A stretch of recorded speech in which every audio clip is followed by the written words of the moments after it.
No, yeah, good behavior. We're like, all right.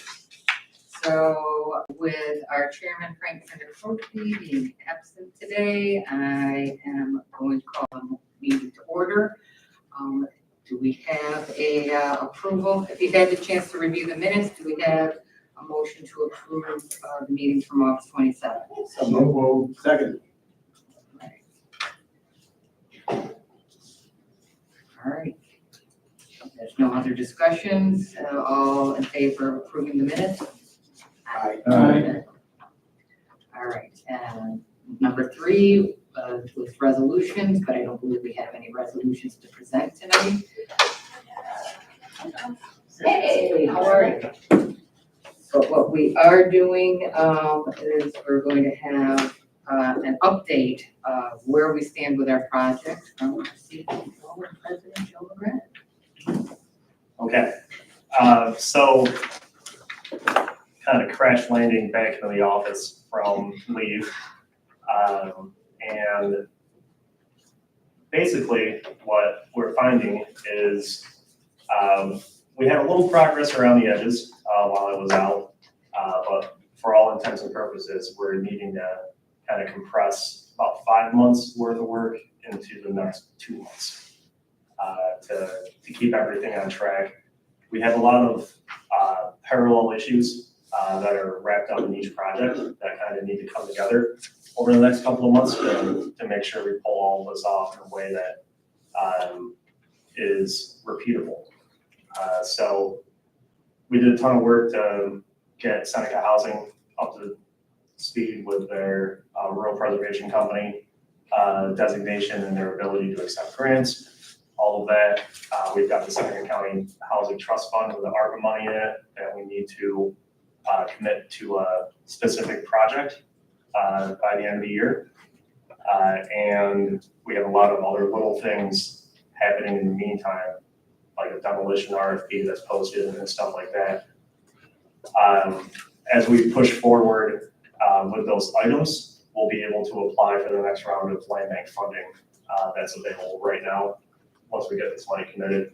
So last meeting, we had a handout, not last meeting, but Last time Joe was here. in the June meeting, there was a handout that we printed out the first couple of pages again for this meeting. And I think this will help us kind of visualize where we're at. So on the demolitions page, we have posted the RFP for demolition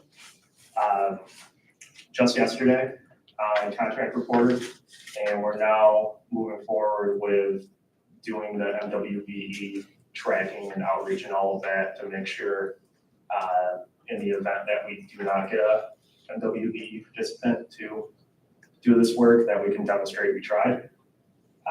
So the RFP went out just for the first two, 1473 Pleasant Street and 17 South Walnut Street. 55 Washington Street, we do need to demo, but the State Historic Preservation Office has found that that property is eligible for the National Register, but not on it.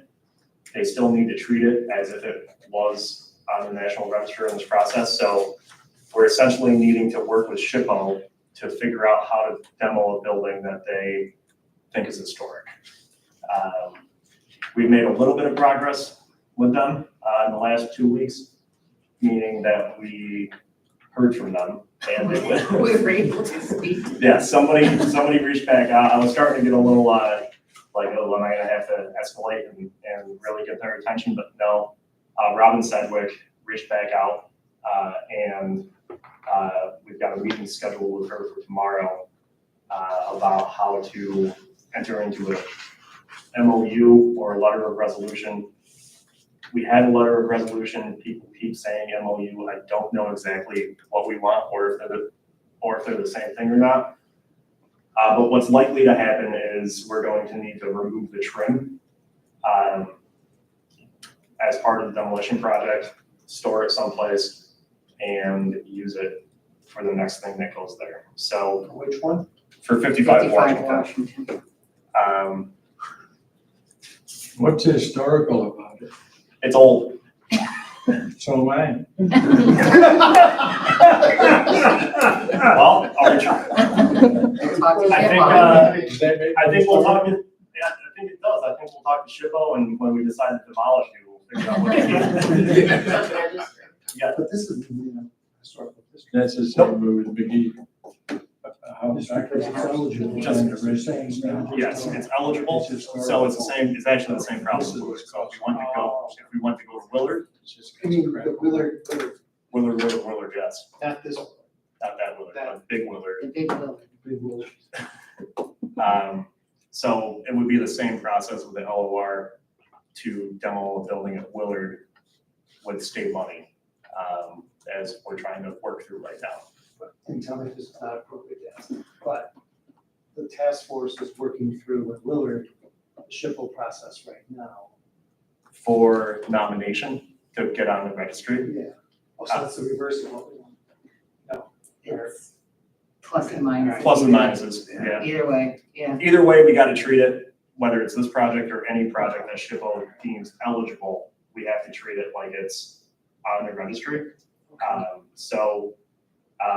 Now, is that only because certain funds are being used for it, It's or? because we're spending state money, yes. If we magically had our own money, there would still be a little paperwork and stuff to do, but not as much. So these demolition projects are split up between the packages of properties. For land bank initiative funding, our grant, has a grant term that expires on December 1st, which is coming up. I'm going to put in for an extension, and I imagine that we'll get it. The thing is that when I do that, I need to demonstrate a good amount of forward progress when I'm asking for that extension. So releasing the RFP for the demo is a good step. We will clear up the SHPO stuff for Washington Street. I'm hoping in the next month or two. And we'll either add that to the demolition RFP that's out right now or release a new one and carry on with that. So we're gonna get these proposals back from demolition consultants.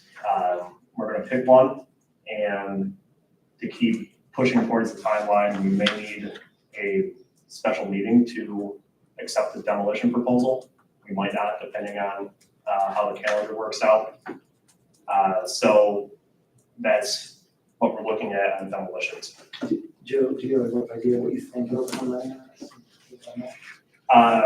For the whole slate, we're doing demolition. Two of them are controlled demolitions with asbestos. We're also backfilling with engineered fill and not regular clean fill. So when we go to do new construction, the right engineered fill is in the ground and we don't have to dig the stuff we just put in out. So I'm back in the envelope guess about 210,000 for all three, including that nicer fill and air monitoring and all that stuff. It could come in less, it could come in more. We do have the money for it in the LBI grant, and when we commit that funding, when we accept the RFP and update HCR and all that stuff, that'll put us over the hump in the LBI grant for being able to apply for the next round, and that's when we can talk about the tax list and all of that. But if you flip to your next page in the packet,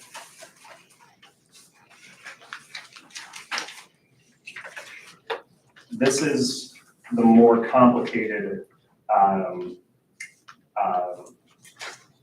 slate of projects that we need to pull together in the next couple of months to make sure that we have access to the LBI funding and the trust fund, ARPA money. So we're demolishing 2125 West Seneca Street with the RFP. With the LBI money, we're working with the architects and the grant consultant to give us a site plan and a full kind of package that you would bring to HCR for a application to their programming for the small rental development initiative, which will give Seneca Housing the bulk of the money to develop a complete project there. It won't quite be all of it, and that's why we need to bring that same application package, those same materials, to the county as a application to the Seneca County Housing Trust Fund for the money that's in that account right now.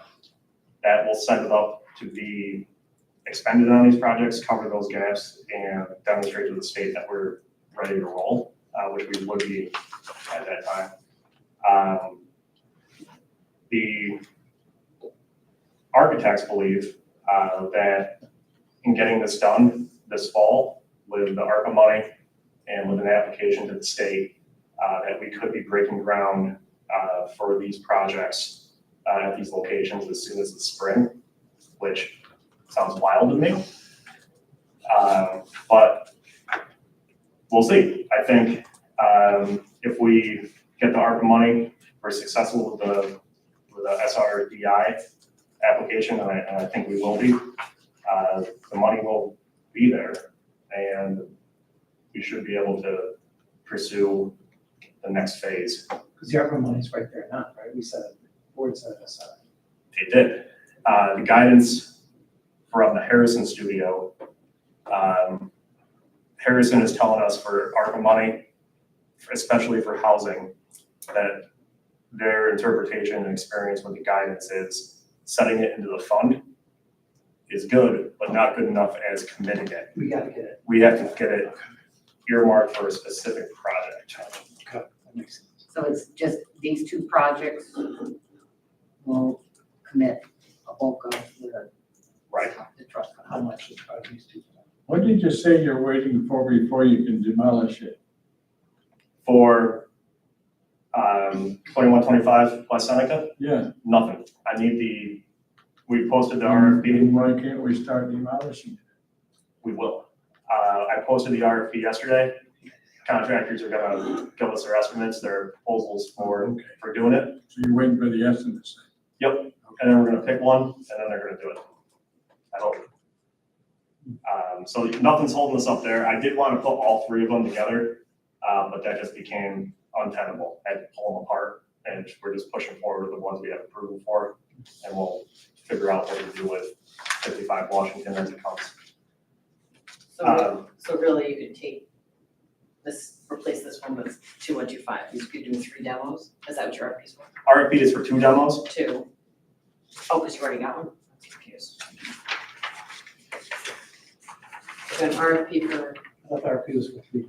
No, RFP right now is advertised for 2. Here, just the two. We didn't do this one yet. right. We're and still then- figuring out 55. But then 2125 you already, that's part of the RFP also. That's No, sorry. Yeah, That's why the demolitions are a separate page. Yeah, that's what I'm trying to figure out. So one demolition is for Seneca Housing, that's 1473 Pleasant Street. Yep, The other demolition is for Flagra, and that's 17 South Walnut. okay. And the third demolition, when we get to it, is also for Flagra. So 2125 is already down. it's already down. It's there, Right. got it. That's the one that's already down. Got it, 21, we knocked that one down already. I missed that bit. Yeah. Questions. Okay, got it. If there's nothing there, There's There's nothing, nothing. there's nothing there. got it. Okay.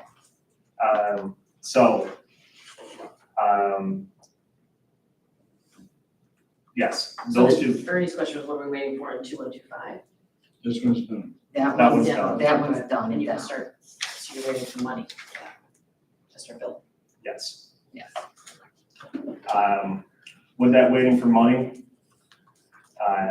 Seneca Housing, at the end of the day, is gonna own those things, operate them as rentals moving forward. The bulk of the money coming from the state, that has to go to the organization, the nonprofit that owns them and operates them.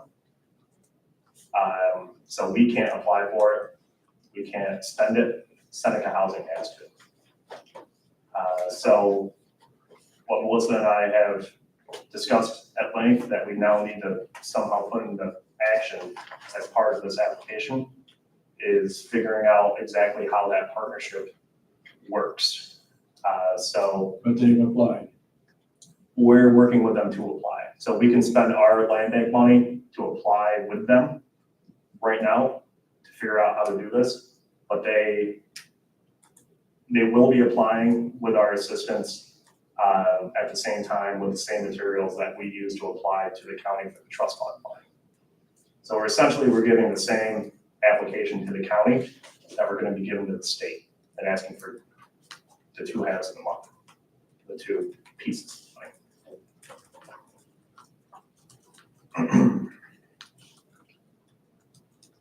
So figuring out things like how the land bank will act as a developer on our own properties on behalf of Seneca Housing with their money is what we're gonna need to be figuring out over the next couple of weeks.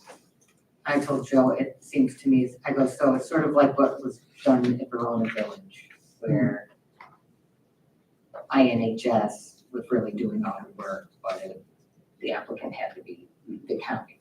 So the applicant has to be Seneca Housing, but the land bank is going to be the one doing the work and will be funneling the money between us to get it all done. But to make sure there's gonna have to be some agreement in place. Right. Which was the plan all along, Right. but now we're getting to the point where we need to figure out actually what is the plan. And they're applying to this 30, is that what?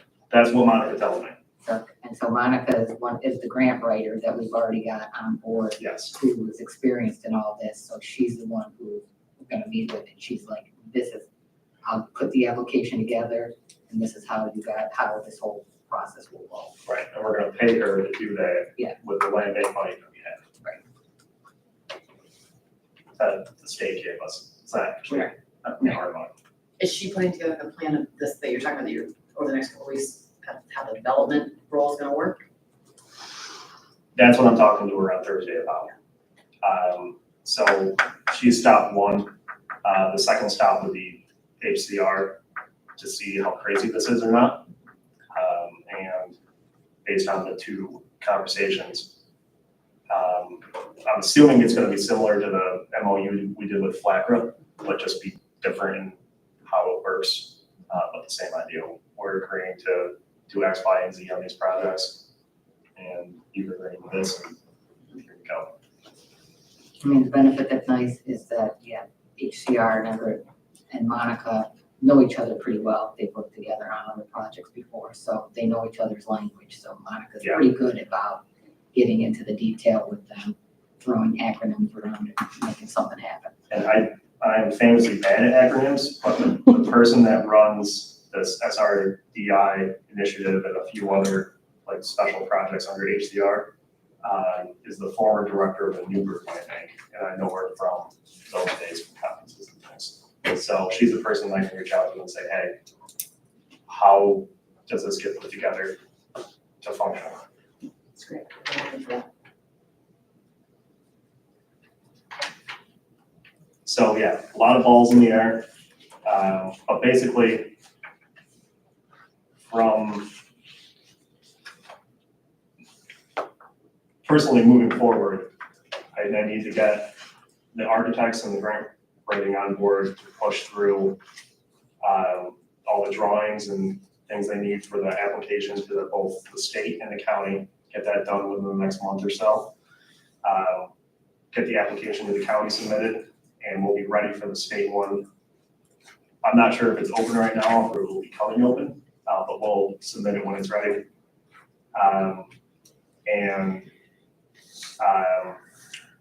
That should be getting us to a good place on these 2 Seneca housing projects.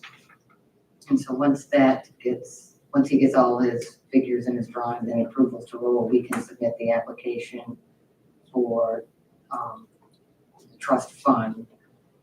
The guidelines said it only needed approval of the Economic Development and Tourism and Housing Committee. So we'll figure out the timing of that, of whether or not that can cycle into a regular board meeting, or if potentially we have to have a side meeting just to have one, get things approved and before the timelines. Will But this, that would probably be somewhere in November-ish that we're talking about.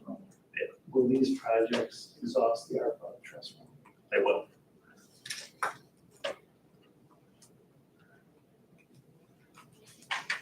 Which is good because, Yeah, it has to. It has to go. Yeah. It has to go. and that's why we did this, to make projects like these move forward. I had all those slideshows and flow charts. Back in the And spring. we have lots of, very boring presentations that I delivered. But this is essentially the presentations in action. Once we have the agreement with Seneca Housing, we'll have it, and then we will be able to utilize it for the next run. We won't have any money in the housing trust fund, but we still now know how to run one. That's good, yeah. We'll have that. The next round of land bank funding, once we spend 70% of our current award, we'll be able to apply for the next round. The demolitions should put us over that hump. And as long as we can work together and get these approvals that we need at the county level, I can get the consultants moving fast enough, get us those approvals, as long as the demolitions come in and we can award them. All these things happening over the course of the fall, early winter, we're back to normal pace of work, normal schedule of grants, and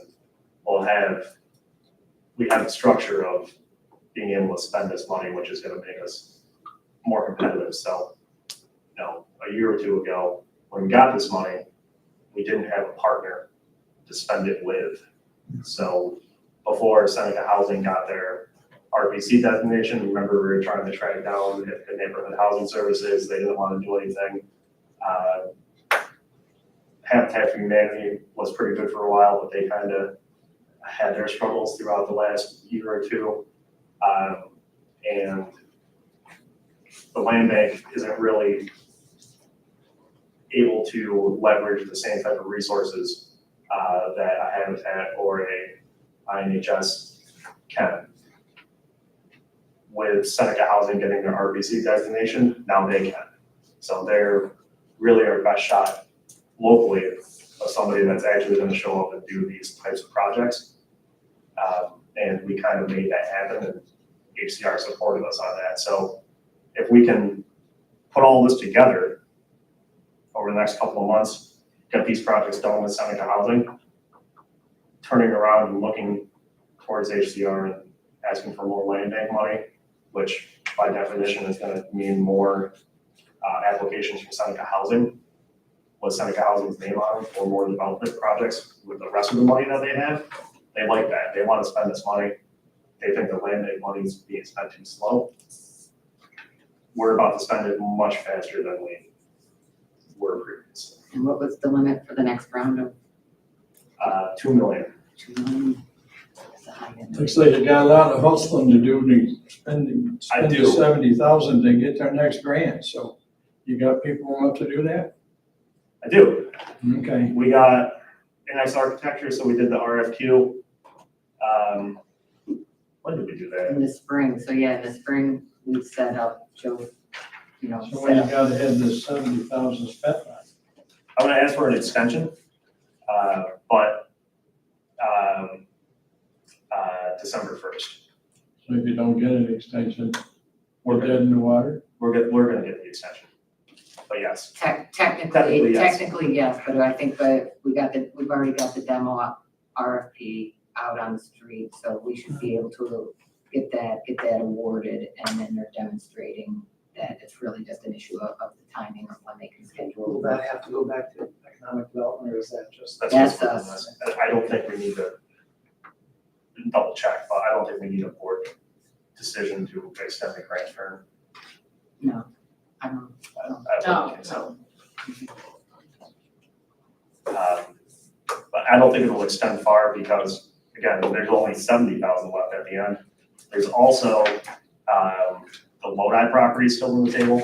So we're gonna spend this money, part of that 70,000 to buy those Lodi properties.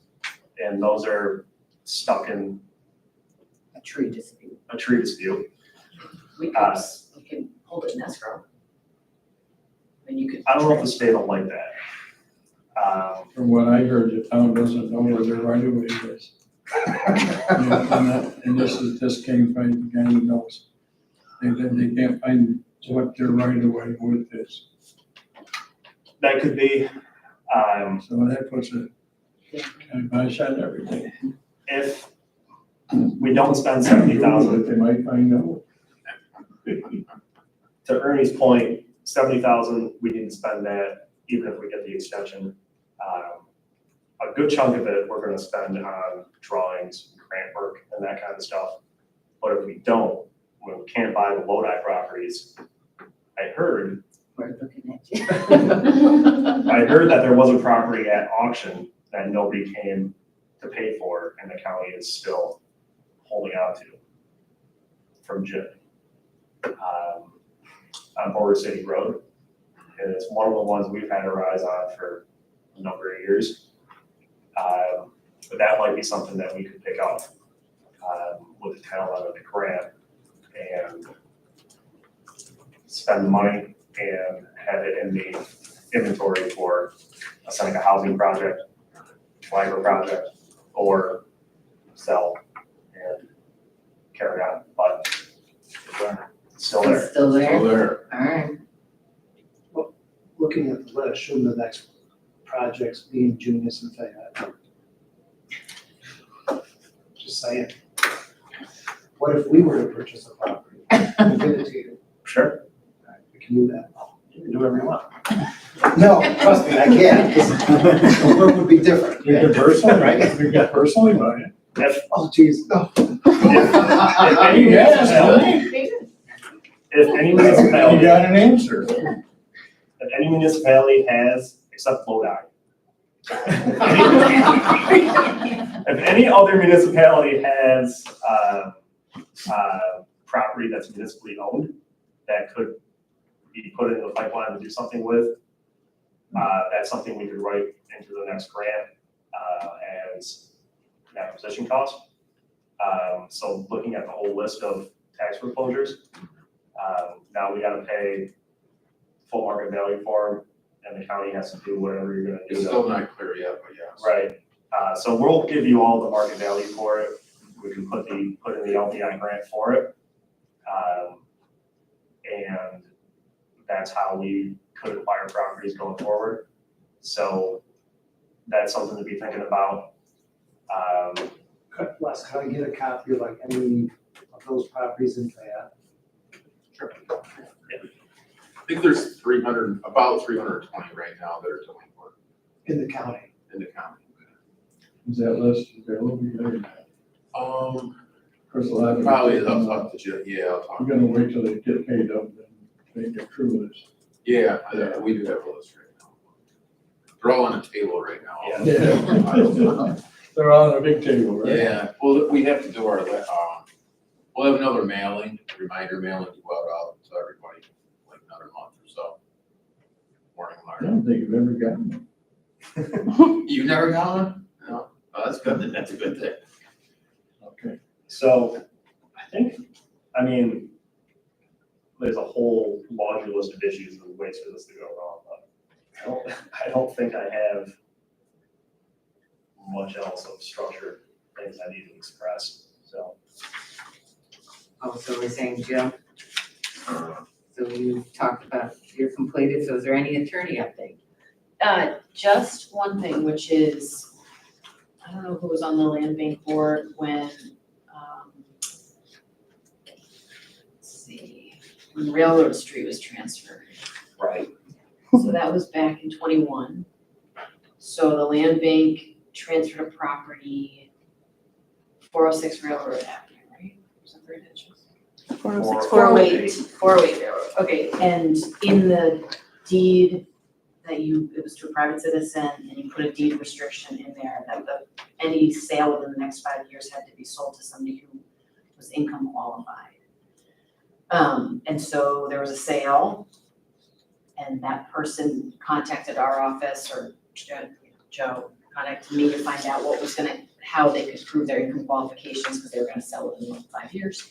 And so we produced the HUD, median family income threshold. They signed an affidavit and provided a W-2 saying that was their sole income, and we satisfied that they're underneath that threshold, and so they meet that restriction. And so that's only in place now 1 more year, right? 2 more years, I say 21, and it's 5 years. But there wasn't this extra sale, so I just wanted to report out to the board that happened. And that reminds me, the father, the person that bought this, reached out and wants to buy the lot that we have next to it, is interested in purchasing the wood lot. The wooden lot. That it's too wet for habitat to build on. We've had it for a long time, and if this guy wants to buy it, I think we should sell it to him, get it back from his rules. So we haven't figured out purchase price. I think we will probably need a third-party appraisal and go through the policy and everything. But if that's something the land bank board would want to pursue, I don't see why we wouldn't if there's a consensus of working with them to sell it to them. But what do you do, make a duck pond out of it, or? I don't care what he does with it. And then you can have it go with the chickens in the village. There we go. That's right. Wood dogs. Could be a community chicken pond, and every day before work, everybody brings their chickens there. Mix them up at the end of the day. But don't you feed the chickens? You don't feed them, what, wood chips or something, what is it, you don't feed them? I told you about that. I know, it's something about wood, isn't it? Sawdust. Sawdust, there you go. How'd you get? Woodchucks. No, what's the punchline? You I get can't more. remember how it goes. No, I can't. I know, I blew it.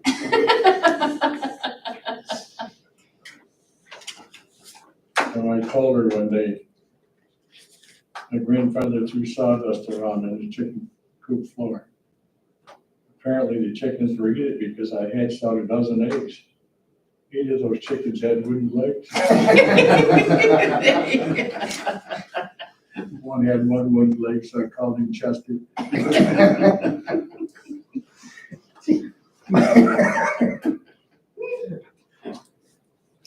right. That's How about the Did you write treasurer's that update? We Give don't. it to Mark. We have an email. We have an email from somebody? Okay. I can give a brief update. So everything in Michael Scaglio's email, we actually received reimbursement for through HCR phase 1. I also just got the check for the MOA salary contribution to the county out of that pot as well. So we're all cleaned up on that. The MOA for the land bank and the county, that's out at the end of the year. So that's also something to put on our radar, but not, hopefully, we can just keep it as it is for now or tweak it around the edges, but We'll have to get it on committee, yeah. yeah. Okay. So that's another thing to add to the list. But yeah, so we got 50,000 dispersed to us from HCR for these transactions and a bunch of other ones very similar to them. And we're about to put in about $42,000 of reimbursement requests out of the HCR grant, the other one.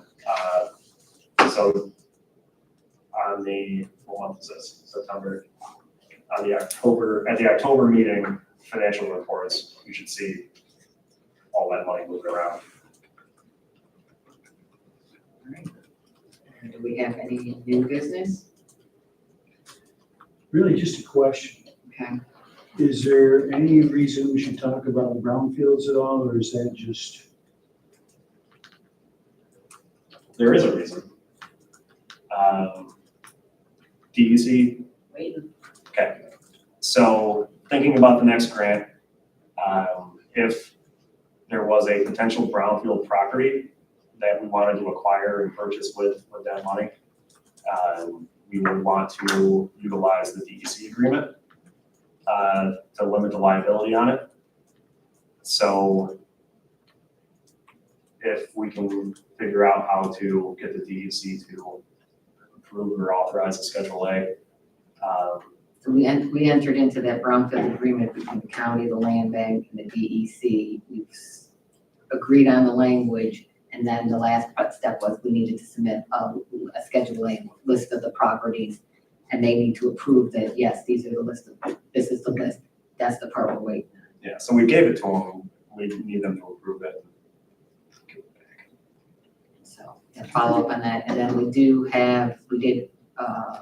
we're still waiting on the contract from EPA for the Brownfield Coalition grant. So I reached out to them again last week and said, hey, and they said they're a little behind, they're getting on it, but it sounds like some of the other counties in our region haven't received theirs yet either, but we're staying on top of that. But that's the next thing, that once we get that into place, we got our DEC agreement, that's when we can start more effectively talking about brownfields. Right, so if we get a brownfield property, we can kind of put it into the same general system. And when we went out to RFQ, we got environmental folks as well. Our grant consultant and architects are also experienced in developing projects like that and working with nonprofits to leverage brownfield cleanup program, tax incentives and things like that, which apparently there is a way if you're a nonprofit, you just have to know how to do it. I think, if we are getting good or doing projects like we have in the hopper right now, as we gain more experience and figuring out how to do this, we should be able to tackle increasingly more complicated sites that might be on that brownfield list. Thank you. Anything else? All right, and I adjourned the meeting. Motion to adjourn. There you go. Thank you. Second. All right. Wait, who wanted to, Alright. Go. you want to motion it? Motion. Second. Whatever needs to be done. All right, terrific. I'll see what we have, and I'll go back to the office, check with Jim, see what we have on for each individual townships, and then you still have your email, right? Everybody has an email. Yeah. And then we can send it to your emails,